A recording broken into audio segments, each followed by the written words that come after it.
Assalamualaikum warahmatullahi wabarakatuh. Perkenalkan, kami dari kelompok 1 yang terdiri dari Fajrin Azahra dengan akhir NPM 039. Saya sendiri Fototul Mutia Rahmat dengan akhiran NPM 049 dan yang terakhir ada Rastika dengan akhiran NPM 064. Di sini kita akan membahas mengenai platform e-commerce.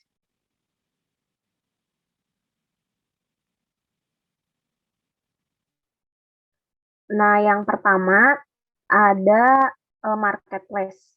Nah, marketplace sendiri ini platform di mana terjadi proses transaksi secara online antara penjual dan pembeli. Kemudian ada juga menurut para ahli, yaitu marketplace merupakan penerapan teknologi digital sebagai sarana untuk mencapai tujuan pemasaran menurut Smith. Dan kemudian marketplace juga sebagai media online berbasis internet yang digunakan sebagai tempat transaksi bisnis di mana pembeli bisa mencari penjual sebanyak mungkin sesuai kriteria dengan harga pasar. Kemudian ada jenis-jenis marketplace. Yang pertama ada B2B, yaitu model bisnis yang berorientasi dalam mendukung perusahaan lain di mana terjadi proses penjualan produk dan layanan antara pelaku bisnis yang satu dengan yang lain. Kemudian ada B2C. B2C ini adalah model bisnis yang umum di mana terjadi proses transaksi jual beli antara produsen dan konsumen akhir. Kemudian ada C2B, yaitu model bisnis di mana konsumenlah yang menyediakan produk atau jasa kepada pelaku bisnis. Biasanya yang ditawarkan oleh konsumen kepada pelaku bisnis berupa layanan jasa. Selanjutnya ada prinsip dari marketplace. Yang pertama, commodity exchange.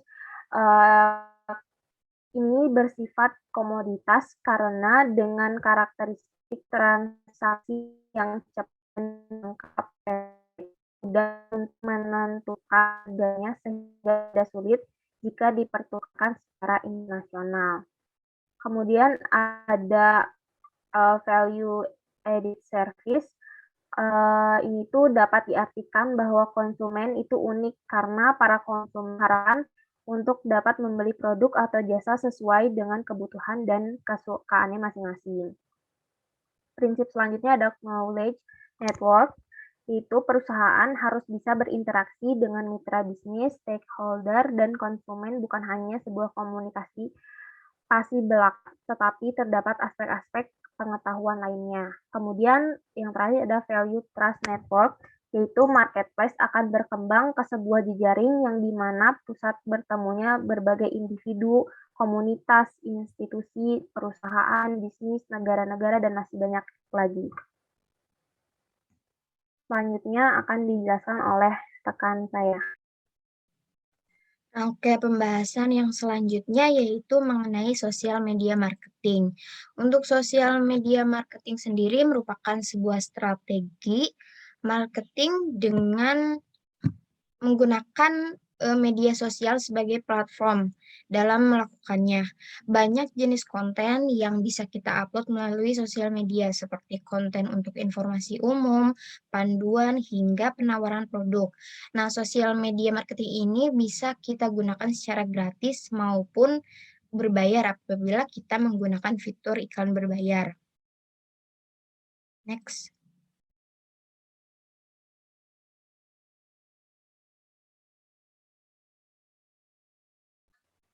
Oke, yang selanjutnya merupakan jenis media sosial terbaik yang bisa kita manfaatkan. Yang pertama yaitu ada Facebook. Nah, pada kenyataannya Facebook merupakan salah satu media sosial terbesar yang digunakan oleh masyarakat. Bahkan tak hanya individu yang menggunakan Facebook, tapi ada juga 65 juta pebisnis yang memanfaatkan Facebook page untuk mempromosikan bisnisnya. Yang kedua yaitu ada YouTube. YouTube merupakan media sosial terbaik untuk menjalankan video marketing karena ada sekitar 1 miliar jam video yang ditonton setiap harinya di YouTube. Maka dari itu, sudah banyak bisnis yang membuat channel YouTube dan rutin mengupload video yang relevan. Selanjutnya yaitu ada Instagram. Instagram memiliki segudang fitur menarik yang bisa kita manfaatkan untuk promosi secara cuma-cuma, seperti Stories, Instagram Live, IGTV, dan masih banyak lagi. Selain itu ada juga fitur akun bisnis yang memberikan analisis lengkap tentang platform akun bisnis kita. Selanjutnya yaitu ada Twitter. Twitter berfokus pada konten atau informasi secara real time sehingga menjadi tempat untuk berbagai berita dan hiburan terbaru di seluruh penjuru dunia. Alhasil, pergerakan di Twitter sangatlah cepat, sangat cocok bagi bisnis yang rutin memproduksi kontennya. Selanjutnya yaitu ada TikTok. TikTok merupakan media sosial berbagi video pendek yang penggunanya meningkat drastis di beberapa waktu belakangan ini, sehingga sangat cocok bagi kita yang target pasarnya adalah anak-anak muda, karena kebanyakan TikTok ini digunakan oleh generasi Z. Selanjutnya, yaitu ada LinkedIn. LinkedIn adalah media sosial untuk para pekerja dan profesional di bidangnya. Maka demografi terbesar merupakan pengguna yang statusnya profesional seperti mencari kerja dan lain sebagainya. Maka LinkedIn sangat cocok untuk mencari konsumen apabila bisnis kita bergerak di bidang B2B. Next.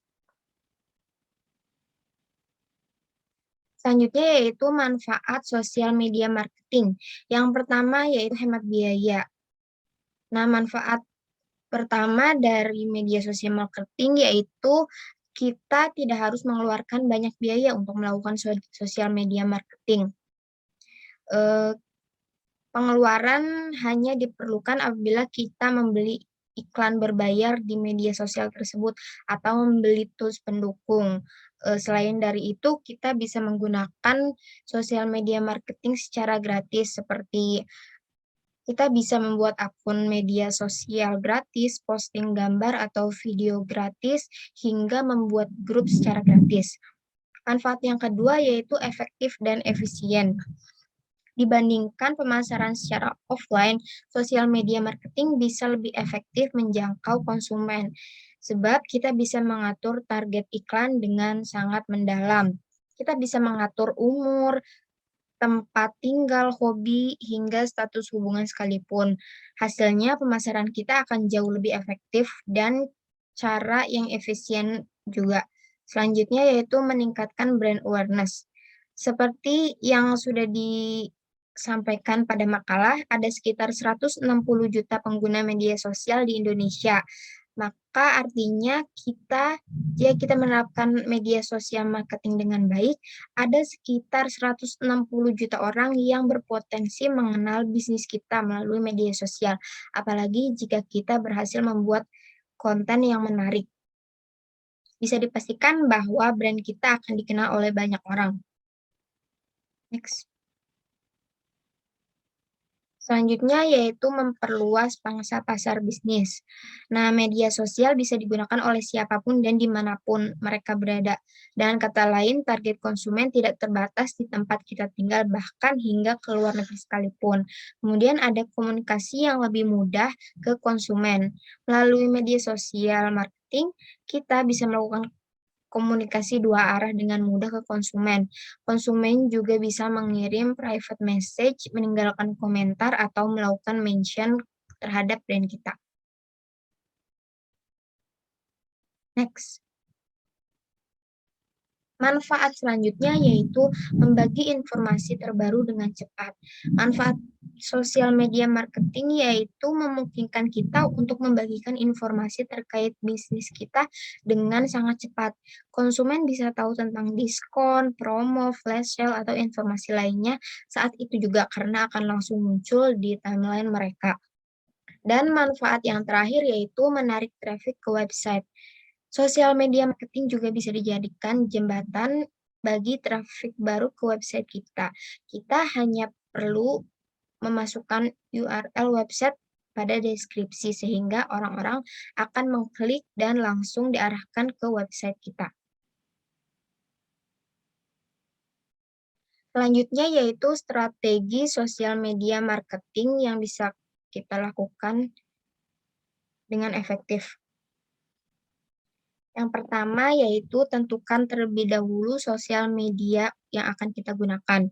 Nah, sebelum menentukan sosial media yang akan digunakan, ada baiknya kita mempelajari terlebih dahulu siapa target pasar yang akan dituju. Setelah itu, cobalah tentukan sosial media utama yang cocok digunakan.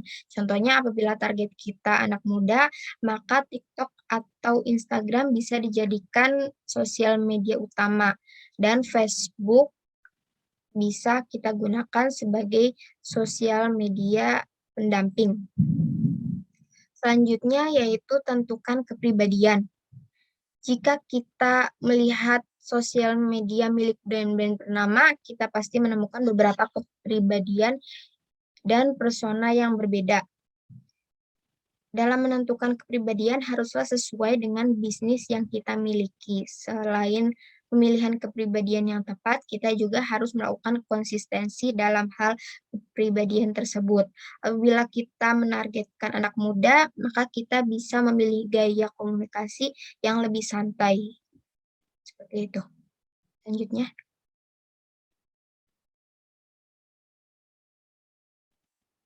Selanjutnya yaitu strategi konten.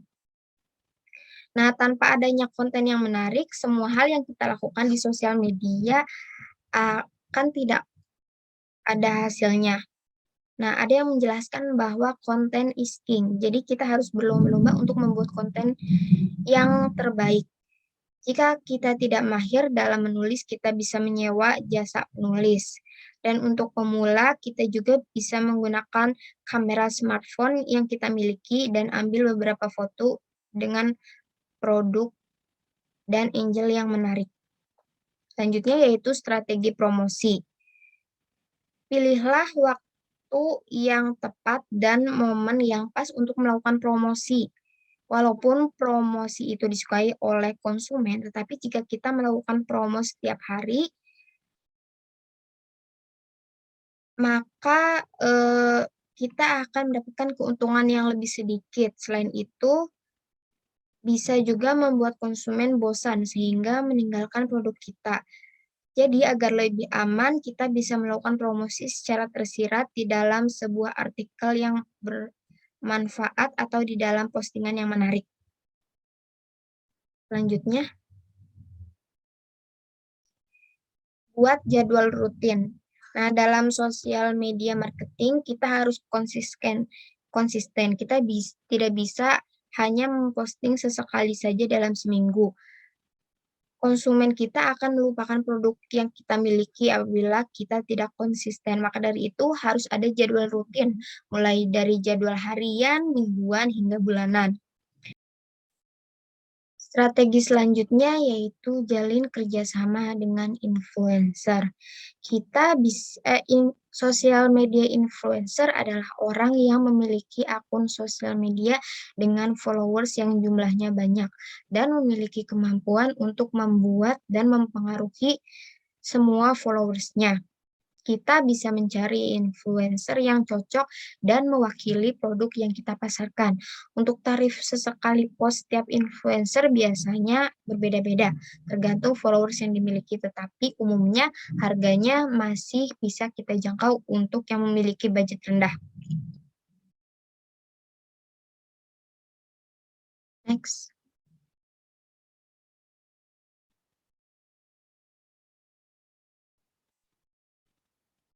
Selanjutnya yaitu jalin komunikasi efektif.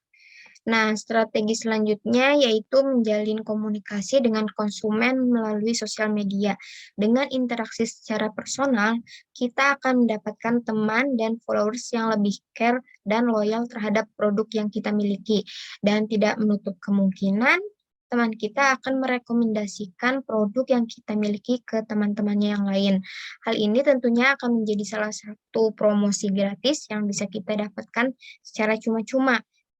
Dan strategi yang terakhir yaitu melakukan controlling dan evaluasi. Strategi ini dinilai sangat efektif untuk melakukan penilaian dan tinjauan ulang terhadap strategi sosial media marketing yang telah kita lakukan. Pembahasan selanjutnya akan disampaikan oleh Rastika.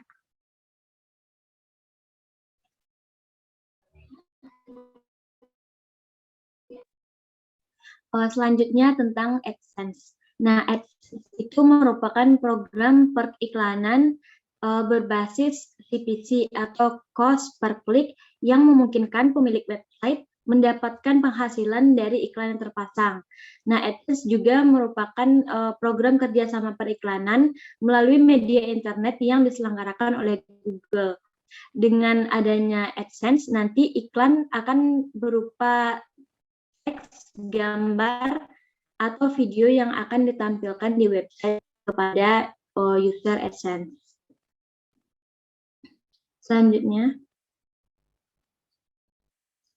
Selanjutnya cara kerja dari Google AdSense. Nah, cara kerja dari Google AdSense adalah dengan membayar setiap tindakan pada iklan dari pengunjung website. Jadi semakin banyak klik, maka akan semakin besar pendapatan AdSense. Nah, berikut merupakan cara kerja dari Google AdSense. Yang pertama, menyediakan ruang iklan. Nah, peletakan iklan biasanya berada pada header, artikel, footer, dan sidebar. Cara pemasangannya kita dapat menempelkan kode iklan berupa script pada bagian tersebut. Nantinya iklan akan muncul sesuai dengan minat dari pengunjung website. Nah, yang kedua, iklan yang paling mahal yang akan muncul. Jadi pengiklan yang melakukan penawaran dengan harga yang tertinggi, itu dia bisa tampil pada ruang iklan yang telah tersedia pada website kita. Nah, yang ketiga, mendapatkan bayaran. Bayaran yang kita dapatkan berasal dari iklan yang sudah diklik atau dibuka oleh pengunjung website. Untuk besarannya, besaran biaya per klik tergantung dari jenis produk dan persaingan bid antar pengiklan. Selanjutnya, manfaat beriklan di Google AdSense. Keuntungan yang didapatkan dari Google AdSense bukan hanya bagi pemilik web, tapi pebisnis yang menggunakan Google AdSense juga merasakan manfaatnya. Berikut merupakan manfaatnya. Yang pertama, meningkatkan penjualan. Dengan algoritma Google AdSense yang canggih, iklan yang kita pasang akan mudah menjangkau target pasar. Google AdSense akan menampilkan iklan kepada pengguna internet yang potensial untuk membeli produk kita. Jadi, penjualan akan semakin mudah. Yang kedua, hasil SEO yang lebih optimal. Nah, dengan adanya Google AdSense, optimasi SEO bagi bisnis akan lebih cepat, karena Google AdSense bisa saja menampilkan iklan di situs web yang mendapatkan rank di Google. Yang ketiga, next.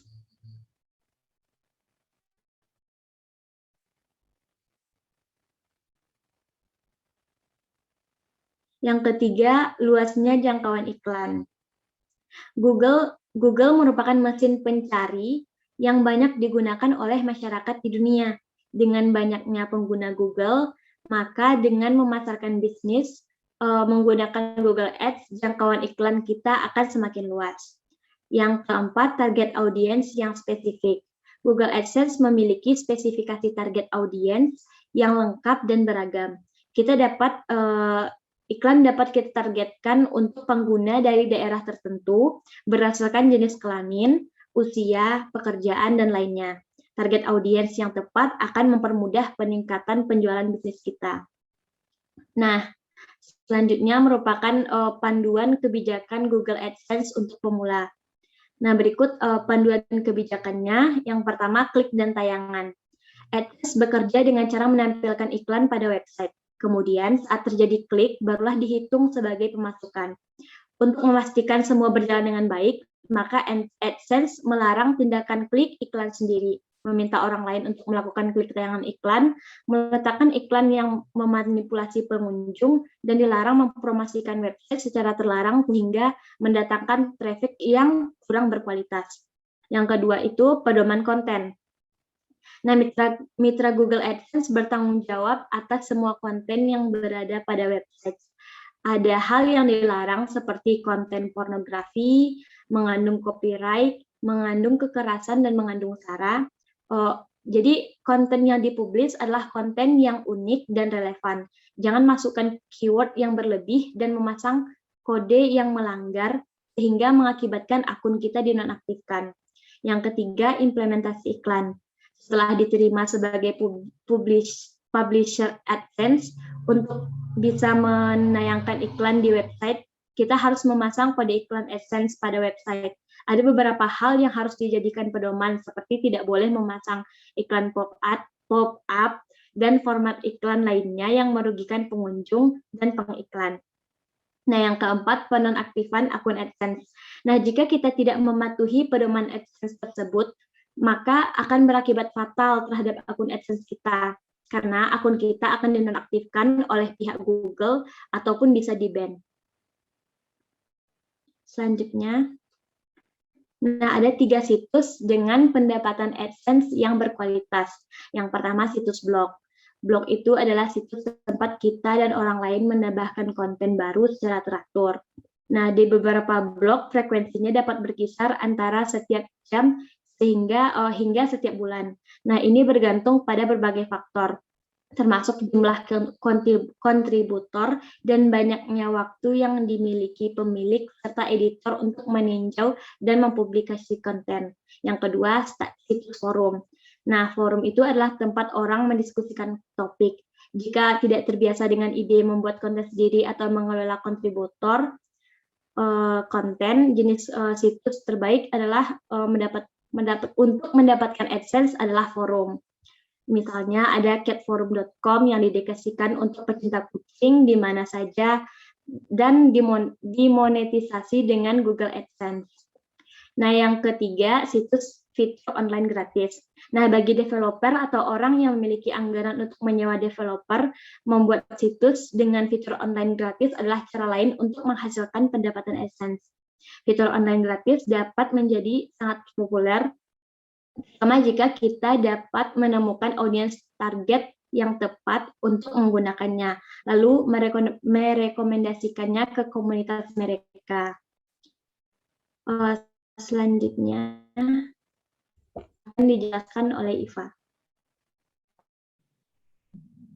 Nah, baik. Pembahasan kita yang terakhir yaitu mengenai website e-commerce. Nah, website e-commerce atau dikenal sebagai perdagangan elektronik atau perdagangan internet yang mengacu pada pembelian dan penjualan barang atau jasa yang menggunakan situs web di internet dan melakukan transfer uang dan data untuk melakukan transaksi ini. E-commerce sering digunakan untuk merujuk pada penjualan produk fisik secara online, tetapi juga dapat menggambarkan segala jenis transaksi komersial yang difasilitasi melalui internet. Next. Kemudian ada contoh-contoh dari e-commerce. Yang pertama ada perdagangan retail, perdagangan secara grosir, dropshipping, crowdfunding, berlangganan, produk fisik, produk digital, dan layanan. Kemudian ada keuntungan berjualan melalui website e-commerce. Pertama, cepat menjangkau pasar. Nah, toko e-commerce kita dapat beroperasi hanya dalam beberapa klik. Platform e-commerce seperti Tokopedia, Shopee, Lazada biasanya hanya mengharuskan kita membuat akun sebelum memulai berjualan pada platform mereka. Kemudian biaya yang rendah.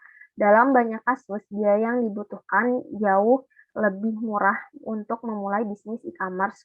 Kita dapat menjalankan dan mengelola bisnis sendiri untuk menghilangkan biaya penggajian karyawan. Selanjutnya akan dijelaskan oleh Rastika. Yang selanjutnya adalah membeli melalui online. Nah, pengguna saluran digital terus meningkat. 87% pembeli memulai pencarian produk di saluran digital. Tindakan ini bahkan bisa dibilang terus meningkat setiap tahunnya. Dan ada salah satu dari mereka akhirnya membeli dari toko fisik. Pembelian lebih cenderung untuk memulai pencarian online mereka, terutama di pasar seperti Tokopedia, Bukalapak, dan lain-lain. Nah, selanjutnya adalah wawasan data pelanggan. Nah, satu keuntungan dari penjualan online adalah betapa mudahnya mengumpulkan, mengukur, dan bertindak berdasarkan data pelanggan. Selanjutnya, menjangkau pelanggan baru.